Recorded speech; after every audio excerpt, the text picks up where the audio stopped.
this week really is something special, and we've got the designer here as well. It's the Polestar 3.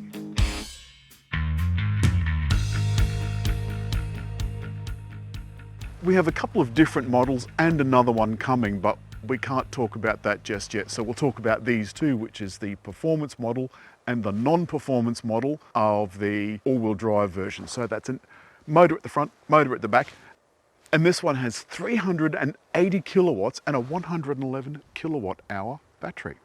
Polestar 3 launches as a single model with 360 kilowatts and 840 newton meters.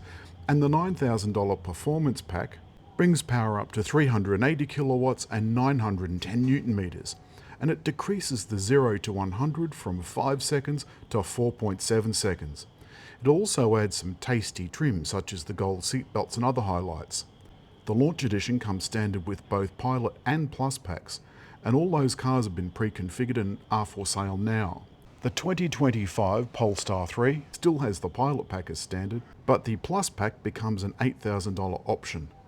Optional LiDAR adds an extra $7,000 and the Pixel Matrix headlights are $2,700. The rear-wheel drive Polestar 3 arrives in 2025 and starts at $118,420.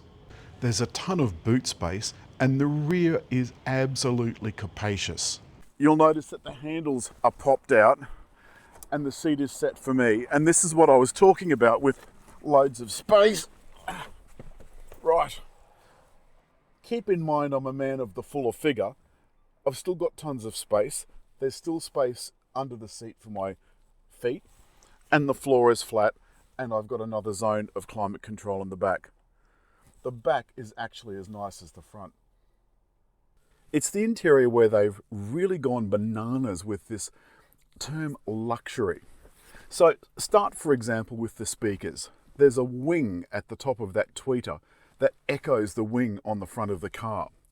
I've got a head-up display, and look at this cute little thing in the style of a motorcycle, this little readout. It's really clear and just gives you the information that you want. And the tablet, 14 inches plus, has 3 separate zones. There's recently used apps on one side, air conditioning always at the bottom along with home and so forth, Google Assistant, and then adjustments so I can adjust quickly the steering, because that's all linked to a profile, steering, seats and mirrors. And I can see that this is actually pretty good for me to go. I might just raise the seat a smidge. There's lots of different menus that Polestar have purposely gone out of their way to hide in certain places, and they say that they put them in places that are obvious, but they're not obvious unless you've actually been using it for a while. The console is completely clear except for the play and pause button and volume, which I think is just astounding. They've made it look clean and neat and Scandi, whereas brands like Tesla have removed everything except for this tablet.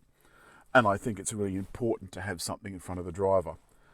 None of the steering wheel buttons are marked because it comes up here instead of being marked here, and I don't like that at all. Volume, the only one I can find is this. There is Google Assistant though. Let's get started. I've now got it in gear.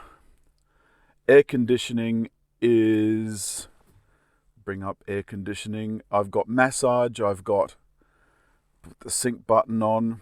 I've made this 21. I can get seat heating and cooling. Steering wheel heating, I'm just going to pop that on 3. That'll do. Let's get going. On my car menu is where I can make all the other adjustments. Child lock, I've turned the child lock on the back door. All right, let's get started. All right, this does have one pedal driving, but you've got to turn it on, and I've not activated it because there are some times when it's best for you not to have one pedal driving activated, believe it or not. It's actually better for you to roll and not capture that energy. So I'm rolling now, for example. I can see my little display here that I've got the speed limit, and essential details. The good thing about the map is that it is always there, occupying the top bar 2/3 or so of the screen. Indicators on the wrong side, of course. Now, when you think of a designer, a car designer who was at our dinner last night, what you think about is the person that designs the outside of the car. But in fact, there's two teams. There's one that oversees the entire project. There's two teams that do the design. One does the outside, one does the inside. And so these beautiful touch points have been made with sustainable materials. The Napa leather is the same as used in Rolls-Royce. The beautiful east coast of Tasmania is a great place for a road trip. Despite the fact that this fairly enormous SUV has large wheels, there's no hint of bounce around corners. It doesn't thump over potholes. The air suspension is incredibly well behaved. I mean, it's just beautiful. If I could touch on the looks for just a moment. It is a fairly low slung, considering it's a full-size or a large SUV. The rear slopes down because the designer said you don't need all that space over your head. Is absolutely right. You don't. You don't use it. How many SUVs have you seen where it's packed up to full height? And I've still got a good 6 inches between me and the ceiling. What's 6 inches between friends? Then I want to talk about the Bowers & Wilkins system. The Bowers & Wilkins 25 speaker sound system is amazing. It's got Dolby Atmos, although there's not many things that can take advantage of it.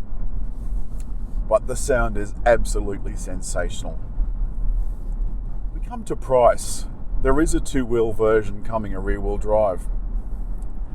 And 130 plus, 140 on the road for the non-performance version, and another $10,000 or whatever for the performance version. We've had a number of cars at the event. So you'll see in the film, I've shown you a couple of different cars. There's beautiful wood trim, and the touch points on the doors feel very luxurious. The designer, a little bit like Karl Lagerfeld with black hair. Young Karl Lagerfeld with black hair. Very pleased about the way the outside looked, and all of the things on the body do something. They're there to aid aerodynamics. Now, normally I wouldn't be an SUV buyer. I'm not an SUV person. I don't particularly like SUVs. I don't dislike them, but you know, they're a little bit overkill. On the other hand, this Polestar 3 feels very planted, very steady, very handsome, very fast, and they've gotten power use down to about 20 kilowatts per 100 kilometers. So my range allegedly is over 600 kilometers. However, this is 82% and it's showing 320 kilometers. Now that's based on the flogging that it's been getting. So in other words, people will be getting into this and putting their foot down like I just did. And that's because you really want to. I'm just going to put on performance. Okay, now I've hit the performance button. And I'm just going to put on one pedal braking. So for this kind of money, you're in the same market as the Audis and the Mercedes-Benz and the BMWs. This is far better looking than anything from Mercedes or BMW by a long shot. It is blisteringly fast. It's made on the Spa 2 platform, which it will share with other Geely brands and other Polestar models.